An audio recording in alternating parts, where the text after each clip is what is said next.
हो गया जी। चलो ध्यान से देखो, H2SO4 में कल आधा अधूरा लिखवाए थे ना, तो उसके बाद आपको ये लिखना है कि H2SO4 का क्या काम होता है। पहला, आग बुझाने में वाली गैस, आग बुझाने वाली गैस को बोलते हैं कार्बन डाइऑक्साइड, और आग लगाने वाली गैस को क्या बोलते हैं, ऑक्सीजन, O2 जिसको बोलते हैं। आग बुझाने वाली गैस को कार्बन डाइऑक्साइड और आग लगाने वाली गैस को किसे बोलते हैं, O2। हाँ, तो यहाँ पे जो इसमें जो आगवा जिससे ये आग बुझता है उसका वो गैसवा जो निकलता है ना व्हाइट कलर का, वो कार्बन डाइऑक्साइड होता है। क्यों निकलता है अभी बताया जाएगा, ठीक है ना जी। अग्निशामक यंत्र माने जो अग्निशामक यंत्र उसे कहते हैं जो आग बुझाने के लिए काम आता है। हर एक ऑफिस में, हर एक स्कूल में, हर जगह कंपलसरी इसको रखना। बाई चांस आग लग जाएगा तो यही बुझा पाएगा। गाड़ियों में फिक्स रहता है, गाड़ियों में क्या रहता है, इतना छोटा होता है, ज्यादा आग लग जाए तो बुझा देगा। अरे बहुत उसमें पावर होता है, बहुत सारा गैस भरा रहता है, एक के बार इतना भी खत्म नहीं हो पाता है, उसी में भरा रहता है। समझ रहे जी, गैस के अणु बहुत दूर दूर होते हैं, जानते हैं कि नहीं। एक बार मारेंगे तो सुबह फूट बुझ जाएगा। तो इसको बोलते हैं अग्निशामक यंत्र। माने क्या होता है जी, आग बुझाने वाली। इसको जो कलर होता है रेड कलर का होता है, वो जाएंगे तो पेट्रोल टंकी में मिल जाएगा, ऑफिस में मिल जाएगा, और नहीं तो हर एक ऑफिस में इसको रखा कंपलसरी कर दिया गया है कि बाई चांस आग लग जाए तो इसे हम क्या कर सकते हैं, बुता सकते हैं। 4 व्हीलर की गाड़ियों में रखा जाता है। ओए क्या है, 4 व्हीलर के गाड़ियों में रखा जाए कि बाई चांस गाड़ी में आग लग गई तो इसको हम बुता सकते हैं उससे। समझ गए ना जी। भयंकर लग जाता तब तो नहीं हो जाएगा, लेकिन नॉर्मल आग को ये बुझा सकता है। समझ गए, इस इमरजेंसी के लिए। तो वही चीज बताने की कोशिश कर रहे हैं आप लोग, समझिए प्लीज। तो यहाँ पे अग्निशामक इसको बोलते हैं, ये जो टंकी है इसको बोलते हैं अग्निशामक है। ये किस कलर का होता है, लाल कलर का। किस कलर का होता है, दूसरे कलर में भी तो पेंट कर सकते हैं। हाँ कर सकते हैं, पेंट कर सकते हैं। लाल कलर क्यों किया जाता है, बताए थे आप लोग की लाल कलर की इसका प्रकाश का प्रकीर्णन कम होता है। प्रकाश का प्रकीर्णन क्या होता है, लाल कलर का कम होता है, वो जल्दी उड़बे नहीं करेगा। कितना धुआं दिख जाएगा ना सामने से, कितना हो कुआं पड़ जाएगा, तब वो वैसे को वैसे रेड का रेड नजर आएगा। लेकिन काला, व्हाइट, नीला, जितने भी पीला उला सब रंग, इस सब का प्रकाश का प्रकीर्णन ज्यादा हो जाता है। लेकिन रेड कलर का प्रकाश का प्रकीर्णन क्या होता है, कम होता है। जैसे एम्बुलेंस में लगा रहता है, हॉस्पिटलों में देखिए H+ लगा रहता है। समझिए, जितने भी इस रेलवे ढाले पे चले जाइए, जो खतरा का साइन होता है वो कैसा होता है, रेड कलर का होता है, इसीलिए उसको दिया जाता है। और इंडिकेटर रेड कलर का यूज किया जाता है। समझिए, जितने भी सौंदर्य प्रसाधन है वो रेड कलर का होता है, क्योंकि भैया दिखेगा नहीं बिना। इंडिकेटर का होता है, अरे जो बाइकों में लगा रहता है, साइड लेफ्ट में मारते हैं ना जाने के लिए, तो टोय टोय करता है, आगे पीछे दू लगा रहता है, दू हई कान दू रहता है ना गड़िया में, वो इंडिकेटर है। समझ गया ना, टोय जो करता है वो इसी को बोलते हैं इंडिकेटर। चलो तो समझ गए क्यों रेड कलर का होता है। आप रेड कलर का कपड़ा आप कौन पीला कलर का कपड़ा पहन के निकल जाए, समझ जी, कौन मान लो महिला पीला कलर का कपड़ा पहनी है, कौन महिला रेड कलर का, तो सबसे पहले अटैक किस पे जाएगा, रेड कलर पे, क्योंकि वो ज्यादा प्रकाश का प्रकीर्णन नहीं करती है। तो इसलिए कोई लोग रेड कलर का यूज करते हैं, समझिए जी, ताकि दिखाना। बगल से झंड निकलेंगे सुना तो पहले नजर तुम्हारा जाएगा, वो नजर की आपकी गलती नहीं है, समझिए जी, उस साइंस की गलती है। क्या करोगे, प्रकाश का पढ़ के हम नहीं देखना चाह रहे हैं, लेकिन वो दिखाना चाह रहा है, तो हम क्या कर सकते हैं। समझिए, साइंस हमारा रूल करता है। अब बताओ, जो साइंस है वो सत्य है, बताओ 99% सत्य है ना, तो उसी पे भरोसा कर सकते हैं। बताओ, उसमें नजर का दोस्त थोड़ा ना है। चलो यहाँ पे अभी बताओ, इस जो टंकी में क्या क्या भरा रहता है, इसमें 2 लेयर होता है, एक अंदर का लेयर होता है और एक क्या होता है, इनर लेयर होता है। इनर लेयर, इनर माने अंदर, हाँ अंदर। ये मतलब बाहर वाला देखोगा 2 प्रकार के लेयर होता है। एगो पहला ये वाला होता है, इसमें NaHCO3 होता है, जिसमें NaHCO3 उसका नाम होता है सोडियम बाइकार्बोनेट। इसी को बेकिंग सोडा, खाने का सोडा, ये खाद्य की वस्तुओं को फुलाने के लिए काम होता है। जैसे पूरी में डाल देंगे तो पूरी एकदम फूल जाएगा। हाँ, छोला समोसा, जितने भी पकौड़ी वकौड़ी, सब पकौड़ी फूला रहता है ना मार्केट में। घर की पकौड़ी बनाइए तेल से, उसमें ज्यादा कम फूला रहेगा, लेकिन मार्केट वाली पकौड़ी देखिए ज्यादा फूला रहता है और ज्यादा स्वादिष्ट लगेगा, समझ ना जी, इसलिए इसका यूज किया जाता है। एक खाद वाली पदार्थों का क्या कर देता है, फुला देता है, समझ जी। तो इसमें 2 पार्ट होता है, एक H2SO4 जो सबसे अंदर होता है, उसमें H2SO4 होता है, और उसके बाहर वाला में क्या होता है, सोडियम बाइकार्बोनेट। इसको बोलते हैं बेकिंग सोडा। खाने का हल्ला मत करो, नहीं तो समझा नहीं पाएंगे। पता चले जी अपलोड होगा वीडियो, वो नहीं समझ पाएगा। तुम लोग क्या समझते हो, नहीं समझ आना तो आराम शांति से बैठे रहो। इसका नाम है बेकिंग सोडा, समझ गया ना जी। ये उसके बाद से इसका यूज क्या करते हैं, जैसे रिएक्शन हुआ, 2NaHCO3 सोडियम बाइकार्बोनेट और H2SO4 को जब ये मिला के इसी में रहता है, ऑलरेडी ये दोनों मिक्स करके इसी में रखा रहता है, बाहर ये रहता है और अंदर ये रहता है। अब इसको जब प्रेस किया जाता है, जैसे डुंडी लगा रहता है ऐसे टेढ़ कलर का, जैसे जाएंगे सैलून में तो स्प्रे करने वाला बाल पे आता है, ब्लू कलर का देते हाँ तो ब्लू कलर का होता है, वैसे ही रहता है। उसमें भी एक डंडी लोहे की लगी रहती है, जब उसको प्रेस करते हैं ना तो उस पर प्रेशर डालेगा, वो जाके अंदर वो प्रेशर करता है किस पे, NaHCO3 और H2SO4 पे। तो जब क्या बनेगा, सोडियम सल्फेट और जल और कार्बन डाइऑक्साइड। यहाँ पे देखो लिखा है, यंत्र के डुंडी पर दाब डालने पर NaHCO3 एवं H2SO4 परस्पर संपर्क में जब डुंडिया दाबेगा ना तो हाई वाला और हाई दोनों आपस में क्या होगा, कनेक्ट होगा, और जब कनेक्ट होगा तो रिएक्शन होगा, क्योंकि दोनों अलग अलग पार्टिकल है, दोनों अलग अलग है। ये इसका ये यहाँ पे, यहाँ पे। जब प्रेशर करेंगे तो दोनों परस्पर संपर्क में आकर कार्बन डाइऑक्साइड को क्या करते हैं, बनाते हैं। और कार्बन डाइऑक्साइड क्या होती है, देखो लिखा है, आग बुझाने में काम होती है। जो गैसवा निकलता है उस पर जब प्रेशर करेंगे, किसी भी चीज में प्रेशर करेंगे, जैसे मान लीजिए आप किसी भी चीज में प्रेशर करेंगे तो उसमें जो गैस निकलता है वो हमारा कार्बन डाइऑक्साइड हो जाएगा, समझे जी। तो वही चीज लिखा में कार्बन डाइऑक्साइड गैस बनता है, और कार्बन डाइऑक्साइड तेजी से बाहर निकलकर आग को क्या कर देती है, जो गैसवा निकलता है वो क्या होता है, कार्बन डाइऑक्साइड, समझ गए जी।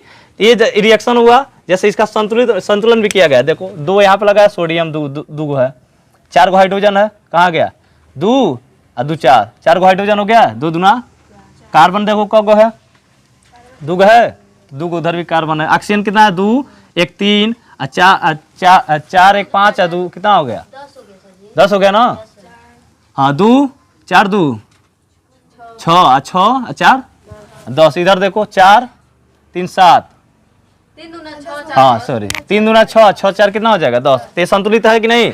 तो इसमें हमारे अग्निशामक यंत्र में कौन कौन से रहते हैं, सोडियम बाइकार्बोनेट और क्या रहता है, H2SO4, और दोनों को प्रेस करते हैं, यानी प्रेशर डालते हैं तो ये दोनों कनेक्ट होके ये दोनों रिएक्ट करके क्या बनता है, कौन सा गैस छोड़ते हैं, कार्बन डाइऑक्साइड। और जो कार्बन डाइऑक्साइड गैस बाहर निकलती है तो आग को क्या कर देती है, बुझा देती है। उसके बाद आता है अम्लीय वर्षा। तो सर जी, हाँ वाला सोडा क्या है, उसमें रहता है, हाँ, उसमें क्या रहता है, जब इसका बताया जाएगा कि क्यों होता है, बेकिंग सोडा कहाँ से आता है, किस में काम किया जाता है, तब बताएगा। क्योंकि आग बुझाने में इसका यूज होता है, इसीलिए इसको इसमें इंक्लूड किया जाता है, समझ गए ना जी। घर पे आग मान लीजिए कोई कपड़ा जल रहा है, उसमें डाल दे बेकिंग सोडा तो ना ये दिमाग मत लगाओ ज्यादा, समझ रहे हो ना। H2SO4 भी तो मिलाने वाली, दोनों इतना खतरनाक है, अब दोनों हाथों से रिएक्शन कराओगे दिक्कत हो जाएगा, समझ जी। तो ये हमारा ये 3 प्रकार के रिएक्शन, यानी कि जो बाहर निकलता है तो क्या निकलता है, ये वाला जब इसको प्रेस करते हैं, ये वाला हमको दिखता है, जो गैस के फॉर्म में निकलता है वही हम क्या करता है, निकलता है। हाँ उसमें गैस के फॉर्म में जो कोई भी दुनिया में गैस है तो उसमें थोड़ा थोड़ा ही जल भी रहता है, समझ रहे जी। जल वाष्प के रूप में उड़ते हैं, तो इसीलिए तो अब बताओ, जलवाष्प के रूप में नहीं रहता है, हाँ जलवाष्प के रूप में रहता है, तभी तो हमारा जाके पनिया पर अटैक करेगा। बताओ धुआं से जाकर बुता दोगे, नहीं होता है। कार्बन डाइऑक्साइड में थोड़ा सा जलवो मिस रहता है, जलवाष्प के रूप में उससे जाता है तो शांति कर देता है, और गैस उसको बुता देता है, समझ रहे जी। और दूसरा है अम्लीय वर्षा में, इसका H2SO4 को बोलते हैं अम्लीय वर्षा, इसी को बोलते हैं एसिड। अम्लीय वर्षा कब होती है, मानसून की जब पहली वर्षा होती है। मानसून माने मौसम जो वर्षा वाला मौसम होता है ना, उसमें जो पहली वर्षा होगी उसको बोलेंगे क्या, अम्लीय वर्षा। उसमें क्या रहता है, देखो अम्लीय वर्षा में H2SO4 पाया जाता है, मेन उसका केमिकल कंपाउंड है, कौन है, अम्लीय वर्षा में H2SO4 रहता है। यहाँ लिखा है अम्ल वर्षा के लिए मुख्य अम्ल कौन होता है, H2SO4। लेकिन उसमें गैस के फॉर्म में कौन रहता है, सल्फर डाइऑक्साइड, समझ जी। दोनों मिक्स होकर गिरेंगे। अम्ल वर्षा के लिए मुख्य गैस कौन होती है, सल्फर डाइऑक्साइड। और उस अम्ल वर्षा में मुख्य अम्ल कौन होता है, H2SO4, समझ जी। इसीलिए पहली बार इसमें आप लोग क्या करें, नहाए मत, नहीं तो आपको स्किन को क्या कर देगा, डैमेज। आप देख ही रहे हैं भैया H2SO4 कितना खतरनाक है, क्योंकि इसका pH मान कितना होता है, आज इसका pH मान उतना ही कम होगा, उतना ही हमारा क्या होगा, किंग ऑफ एसिड है ना, किंग ऑफ केमिकल और किंग ऑफ एसिड दोनों है, तो भैया नुकसान करेगा आपको शरीर के लिए, समझ गया ना। और सल्फर डाइऑक्साइड तो वैसे ही गैस है, ये गैस हमारे इन्वायरमेंट में पाया जाता है। Carbon dioxide, O2, argon gas, ये सब हमारे इन्वायरमेंट में पाए जाते हैं। सारा रिएक्ट होकर आपके शरीर पे क्या करेंगे, अटैक करेंगे, नहीं तो आपको क्या हो जाए, शरीर में त्वचा में दिक्कत हो जाता है, समझ गए जी। नहीं तो आपको बुखार होगा, जो कौन बीमारी हो जाएगा। इसीलिए पहली बार इसमें आप लोग क्या करना है, नहाना नहीं है, वो अम्लीय वर्षा होता है। जब 3-4 घंटे बारिश हो जाए, 3-4 घंटे बारिश हो जाए तब आपके नहाना है। क्यों नहाना है, क्योंकि सारा चीज H2SO4, कभी-कभी आधा घंटा बरस के रह जाता है, कैसे हाँ तब नहीं नहाना है, समझ जी। तो आज सल्फर डाइऑक्साइड दोनों क्या हो जाते हैं, गिर जाते हैं, पूरा इन्वायरमेंट हमारा क्या हो जाता है, साफ हो जाता है। कभी कभी देखना बारिश जब आता है तो पूरा इन्वायरमेंट क्या हो जाता है, साफ हो जाता है। उसके बाद जो बारिश आती है नहाएंगे तो एकदम शुद्ध पानी मिलेगा, समझ गए ना जी। उस बारिश में नहाएंगे तो आपको कोई फीवर ना खुजली उजली कुछ नहीं होगा, ठीक है ना जी। खुजली जो होगा वो सही हो जाएगा, लेकिन इसके पहले नहा लेंगे तो जो खुजली ना होने वाला वो हो जाएगा पक्का, समझ गए जी। हाँ तो इंतजार नहीं, कैसे इंतजार कर सकते हैं, समझ गए ना जी। चलो बताओ समझ में आया कि नहीं, समझ में आया जी। तो अग्निशामक के अंदर जाके आप लोग देख लीजिएगा, पेट्रोल टंकी पर रहता है रेड कलर का, समझ गए जी। उसमें ये सब रिएक्शन होता है, हाँ स्कूल में भी होता है। चलो जाओ, नहीं करोगे। 2G होता है सेकेंड जनरेशन और 3G हो गया थर्ड जनरेशन। जनरेशन जो चेंज होता रहता है, यानी कि बार बार जो हमारे फैशन वाली चीज़ें जो विकास जो चेंज होता है। पहले मोबाइल नहीं था, उतना कीपैड वाला मोबाइल था ना, तो फिर से आया कौन, टच वाला, 3 जनरेशन चेंज हो गया। उसके बाद और खतरनाक है, उसमें भी बटन आता था, वो उसमें भी बटन नहीं आ रहा है। तो ये ऐसे जनरेशन चेंज होता है। अब क्या हुआ, हो रहा है 5th जनरेशन 5G आ जाएगा। अब दूर रहिए, अपने घर पे रहिए, घर का ताला लॉक करना है, चाहे मोटर ऑफ है, चाहे आपका दरवाज़ा नहीं लगा है, ठीक है जी। आप जा रहे हैं कैसे भूल गए, मोटर बंद गया तो वहीं से आप ऑफ कर सकते हैं। और सब रिमोट कंट्रोल, जैसे गाड़ियाँ बंद हो जाता है ना रिमोटवा से, तो किसके कारण होता है, नेटवर्क के कारण ना होता है। ऐसे ही आप लोग वहाँ पे भी जाएंगे, 5th जनरेशन आ गया, समझ गए ना जी। हाँ तो ऐसे ही जैसे मान लो ऐसे जनरेशन चेंज होता रहता है, समझ जी। ऐसे जनरेशन हर बार चेंज होता रहा। अभी मान लो अभी बहुत सारे ऐसे कंट्री में 5G चल रहा है ना, 10G चल रहा है, 15G चल रहा है, समझ जी। अभी इंडिया में 5G आया है बस। तो ऐसे बहुत प्रकार के ऐसे 5th जनरेशन अब बहुत जो मूवी अब 2 मिनट में डाउनलोड हो रही थी ना, अब वो 1 सेकंड में मार देंगे सब एक के बेर, 230 MB पर सेकंड। हाँ तो रिचार्ज लगेगा नहीं, महंगाई लगेगा नहीं, इसका जब डेवलपमेंट ज़्यादा लगेगा, खर्चा लगेगा ज़्यादा, इसका सेटेलाइट जो पैसा लगेगा तो ज़्यादा नहीं लगेगा। अब स्पीड भी बढ़ जाएगा, 5G आ गया है, मोबाइल भी 5G आ गया है, सिम भी 5G का आ गया, लो चलाओ खूब बढ़िया से। 4G काम नहीं कर रहा है, 5G चलाओ, ठीक है जी। तो बहुत जगह चल रहा है 5G। जैसे जनरेशन चेंज होता रहा, पहले क्या होता था, औरतें यहाँ तक घुघुट करती थी, उस वही से ऐसे वह पूरा साफ। 3 जनरेशन चेंज होता, समझ गए ना जी। और हाँ तो अभी भी है, मतलब कम है ना, पहले ज़्यादा दिखने होता था। अब जाओगे तो शहरों में हफकटियाँ मिलेंगी सब, ठीक है जी। इसी को होता है जनरेशन चेंज, ये फैशन का जनरेशन चेंज हुआ। पहले की औरतें ऐसे नहीं पहनती थी, चाहे लड़कियां भी नहीं पहनती थी। अब जैसे लड़की साड़ी पहनना पसंद करेगी शादी के पहले, और शादी के बाद सूट पहनना पसंद कर रही है, उल्टा हो रहा है, समझ रहे जी। वही चीज़ है, बाप बेटा बनने की कोशिश कर रहा है, बेटा बाप बनने की कोशिश कर रहा है, वह हाल है। हमको यह नहीं समझ में आता है। चलो हो गया जी।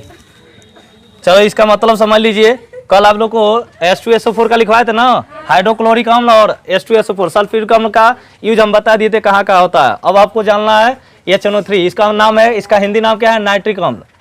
अम्लराज बनाने बताए थे, HNO3 अब मिला के दोनों अम्लराज बनता है, समझ रहे जी। उसका 3 भाग और उसका 1 भाग मिला के जो अम्लराज बनाते हैं। अम्लराज बनाने में इसका उपयोग किया था, कल ही बताए थे।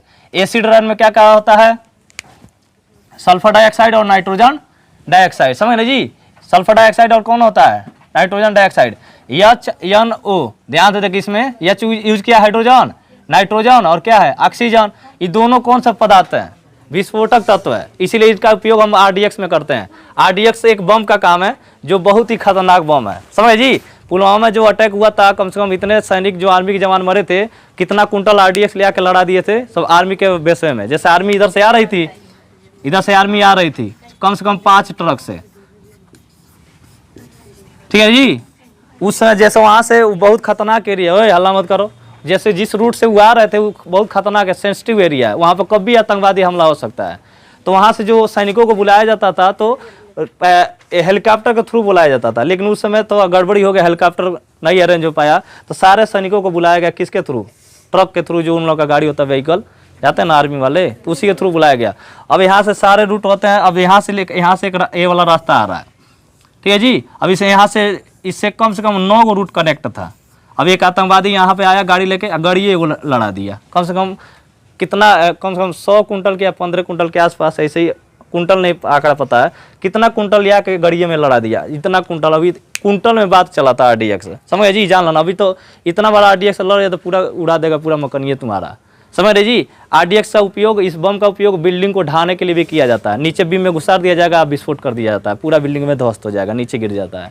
ऐसे ही RDX में तो लेकर घुसा दिया तो पूरा लेकर ट्रक में लेकर चला, अपना भी मर गया, आज जिसमें लड़ा उसमें पूरा सैनिक चले गए सब, कितना सैनिक वहाँ पे डैमेज हो गया, समझ जी। तो पुलवामा अटैक वहाँ पे उसको ब्लैक डे के रूप में मनाया जाता है, बहुत ही खतरनाक वहाँ पे अटैक हुआ था, समझ ना जी। तो आतंकवादी अटैक हुआ था वहाँ पे, तो ठंडी के दिन में हुआ था, उसी के दिन हम ब्लैक डे का यूज करते हैं। हाँ 14 फरवरी को हुआ था ना, तो उसी दिन ब्लैक डे मनाया जाता है, क्योंकि आर्मी के जवान उसी दिन बहुत सारे लोग मरे थे। तो RDX जांच अभी भी पता नहीं चला वो कहाँ से आया, क्या हुआ क्या नहीं हुआ, ठीक है जी। तो RDX बहुत ही खतरनाक चीज़ है, बहुत ही परमाणु ये बम के रूप में काम करता है। जैसे HNO3 विस्फोटक पदार्थ बनाने में किया जाता है, HNO3 का उपयोग RDX, इसीलिए होता है केमिकल चीज़ें बहुत खतरनाक होती है, एक मिल के पता नहीं क्या बन जाएगा, पता नहीं चलेगा, ठीक है जी।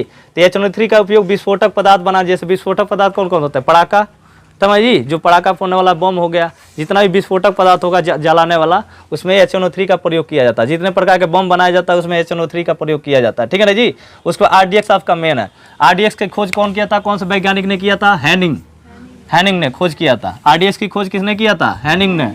अब यहाँ पर सूत्र इसका क्या था, इस RDX का सूत्र होता है C3H6N6O6। इसका जो रासायनिक नाम है साइक्लो ट्राइनाइट्रो मिथाइल ट्राइनाइट्रोएमीन, इसका रासायनिक नाम है। पूछ देता है भैया RDX, इसको आप लोग का 10 में नहीं पूछेगा, बस तो 11 बारे में जाएंगे ना तो आप लोग को पूछेगा कि भैया RDX का रासायनिक सूत्र बताइए। तो ये तो हो गया सूत्र और रासायनिक नाम है इसका, ये तो सूत्र हो गया रासायनिक सूत्र, और इस रासायनिक सूत्र का नाम है कि इसको क्या पढ़ेंगे। जैसे CO2 पढ़ते हो तो CO2 पढ़ते हो, लेकिन इसको हिंदी में क्या नाम है, कार्बन डाइऑक्साइड। ऐसे ये क्या है, सूत्र है, लेकिन इसका नाम क्या है, साइक्लो ट्राइनाइट्रो मिथाइल ट्राइनाइट्रोएमीन इसका नाम है, ठीक है ना जी। RDX का फुल फॉर्म अभी बताए थे, आप लोग पूछे थे RDX का फुल फॉर्म क्या होता है, रिसर्च डिपार्टमेंट एंड एक्सप्लोसिव, इसका फुल फॉर्म होता है। R से क्या होता है, रिसर्च, D मने डिपार्टमेंट, एंड मने एक्सप्लोसिव, X का मतलब क्या होता है, एक्सप्लोसिव। यहाँ पे E इसके हाइड करके आगे लगा दिया गया है, एक्सप्लोसिव, ठीक है ना जी। निकलेंगे इसका प्रोनाउंसिएशन करेंगे तो X से आएगा पहले, X से नहीं आएगा, समझ, एक्सप्लोसिव, इसलिए X के जगह पे एक्सप्लोसिव यूज किया गया, ठीक है ना जी। तो ये पूरा HNO3 का कहाँ यूज किया जाता है, ये उसका डेफिनेशन। उसके बाद एक आता है लैक्टिक अम्ल। लैक्टिक अम्ल आप लोग देखिए, मिल्क, दूध का मीठापन, मिल्क शुगर, लैक्टोस। जाएंगे जितने प्रकार के मार्केट में दूध मीठा लगता है, जाएंगे लस्सी वस्सी पियेंगे ना पैकेट वाला, तो उसमें देखिएगा लैक्टोस मिला रहता है, उसी वजह से मीठा लगता है। दूध को अगर मीठा बनाना है तो उसमें क्या डाल लीजिए, इसका लैक्टिक अम्ल का उपयोग किया जाता है, वो मीठा कर देता है दूध को, बच्चे बहुत बढ़िया शौक से पीते हैं, ठीक है जी। और ज़्यादा पियेंगे तो क्या हो जाएगा, खत्म हो जाएगा व्यवस्था। इसलिए ये सब चीज़ें, तो ये सब चीज़ें हम लोग क्या करते हैं, नुकसान करती हैं, ठीक है ना जी। लैक्टोस अम्ल पाया जाता है इसमें। अब देखो लैक्टिक एसिड दही में पाया जाता है, बताया था ना, लैक्टोबैसिलस के कारण लैक्टिक एसिड बनता है। अब देखो लैक्टिक एसिड क्रीम, लोशन, जितने प्रकार के क्रीम है, क्रीम एवं लोशन, बॉडी लोशन आता है, जितने प्रकार का क्रीम है उसमें किसका प्रयोग किया जाता है, लैक्टिक अम्ल का। वो चीज़ों की स्किन को क्या करता है, डैमेज करता है। ज़्यादा आप उसका यूज़ करेंगे ना, देखना कोनो लड़की ज़्यादा क्रीम और लोशन यूज़ करती होगी, उसका चेहरा रूखापन हो जाता है, किसके वजह से, इसी वजह से।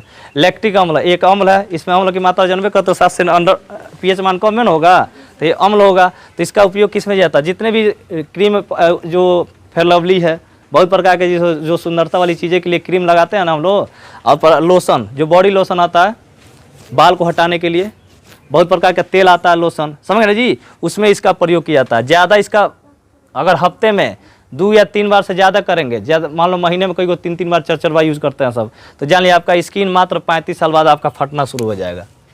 अभी तो आपका नौजवान है, उम्र नौजवान होता है तो सह लेता है, लेकिन उसका इफेक्ट आपको 35 साल बाद दिखाने लगेगा, ठीक है ना जी। आपका लगेगा चाम ऐसे फटने, ठीक है जी, तब आपका कोनो रोग नहीं हो सकता है उसका कोई, तब फिर से पूरा लगेगा फटने, ऐसे करते आपका पूरा स्किन खराब हो जाए। इसलिए ये सब चीज़ों का ज़्यादा यूज नहीं करना है, नहीं तो जान लीजिए आप लोग साइंस के स्टूडेंट हैं, आप जानते हुए भी गलती कर रहे हैं। जो आपका सुंदरता है उसी में जिए, समझ ना जी। ज़्यादा एडवांस करेंगे तो आपका चेहरा क्या हो जाएगा, खराब। उतना ही करें जितना हम हमेशा के लिए हीरो बन सकें। पता चला भाई खूब उम्र है, शुभ हीरोइन बन लें, आप पता है 35 साल बूढ़ा जाए तुरंत, होगा ऐसा, पक्का हो सकता है। देखना अब 18 साल की लड़की देखो ज़्यादा पोत ले रही है सब, तो पूरा स्किन में खराब हो जा रहा है। कोई को तुम लोग देखना, तुम लोग सामने मिलेंगे सब, समझ रहे जी। तो ये सब लोशन इसी वजह से होता है, ज़्यादा यूज़ करते हैं सब, लैक्टिक अम्ल पाया जाता है। लैक्टिक अम्ल हमारे स्किन को क्या करता है, तेजाब है ना, लैक्टिक अम्ल माने तेजाब, जब स्किन पे पड़ेगा तो क्या स्किन को फाड़ देगा, ठीक है ना जी, इसलिए इसका लोशन में बनाने किया था। लैक्टिक एसिड का मांसपेशियों में थकान होता है, लैक्टिक एसिड का कम रहेगा, आपके शरीर में इसकी मात्रा कमी रहेगी तो आपको थकान जैसे महसूस होगा, ठीक है ना जी। तो अब दूध में लैक्टोज पाया जाता है। दूध से दही कैसे बनता है, कैसे प्रकार बनता है? दूध में हमारा अभी बताया था इसके लैक्टोज, मिल्क दूध का मीठापन लगता है दूध ना, तो किसके कारण लगता है? लैक्टोज के कारण, लैक्टोज नाम है उसका, इसी वजह से दूध हमको मीठा लगता है।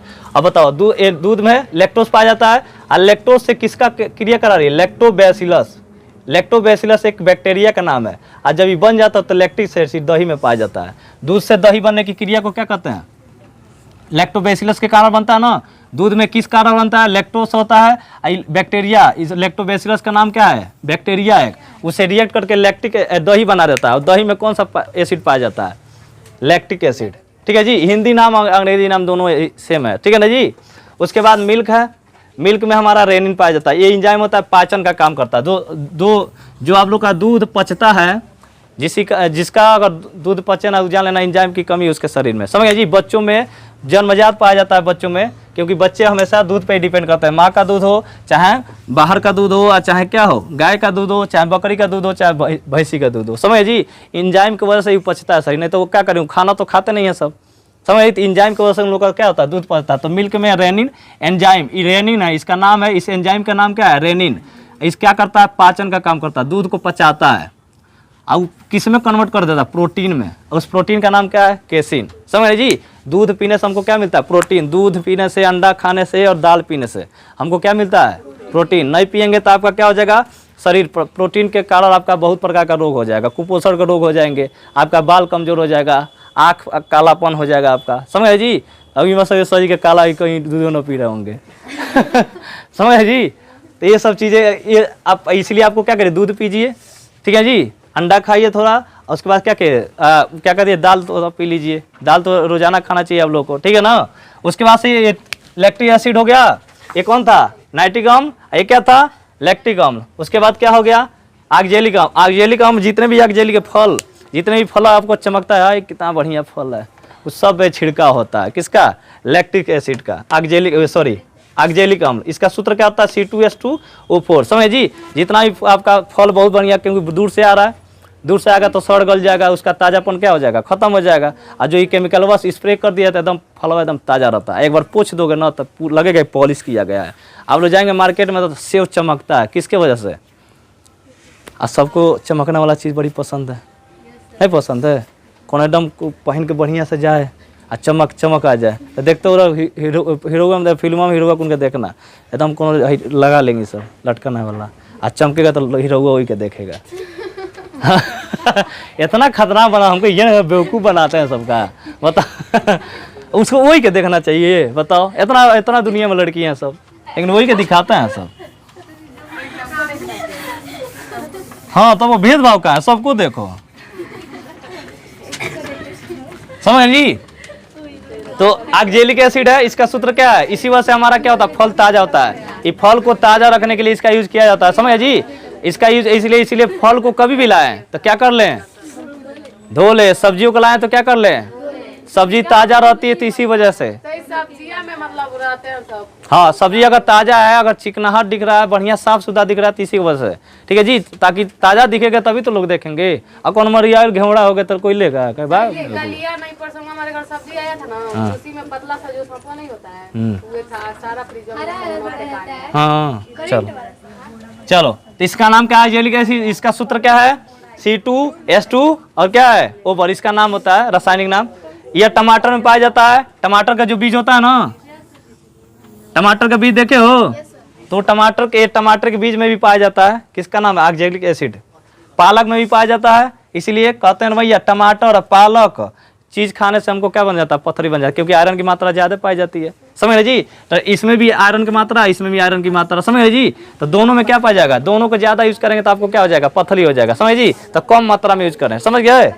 जंग का दाग हटाने में, जंग लग गया, दाग हटाना तो ऑक्जेलिक अम्ल का क्या किया जाता है? यूज किया जाता है, जिससे जंग में पूरा खत्म हो जाएगा। जैसे आपका कपड़ा में जंग लग गया, चाहे कोई चीज किसी पे जंग लग गया, लोहे पे जंग लग गया, तो ठीक है जी। जंग का दाग हटाने पर, किसी पे जंग लग गया तो उसका दाग अगर हटाना है तो कौन सा अम्ल का यूज करना है आप लोग को? ऑक्जेलिक अम्ल, समझ जी। उसके बाद स्टोन, पथरी, टमाटर के बीच में टमाटर के बीज खाने से क्या होता है? तो टमाटर के बीज खाओगे आज के बाद? सही, बहुत लोग तो कच्चे खा लेते हाँ तो कच्चे खा लेते इसीलिए पथरी हो जाता है। हाँ खाती है ना? खाती हो? पथरी हो जाएगा, बेगू जाओगे एक बार से कहेगा 25,000 आ गया, कहेगा इसको टांगो आई ऐसा काटो अब बोतल चंगा के 2 टांग दो, आगे बार से 1 झोरा लो दवाई खाते रहो एक हफ्ते, कम से कम 25,000 रू 25,000 ऑपरेशन का हो गया और 10,000 दवाई। कितना हो गया? कितना का काम कर दिए आप? 35,000 का। कितना बढ़िया काम कर दिए आप लोग टमाटर खा के, समझ रहे हो जी? तो ये वाला काम नहीं करना आप लोग, इसका यूज ज्यादा मत करिए, कम करिए लेकिन ज्यादा मत करिए, करवे मत करिए, सबसे बढ़िया रहेगा। ठीक है ना? चलो जाओ।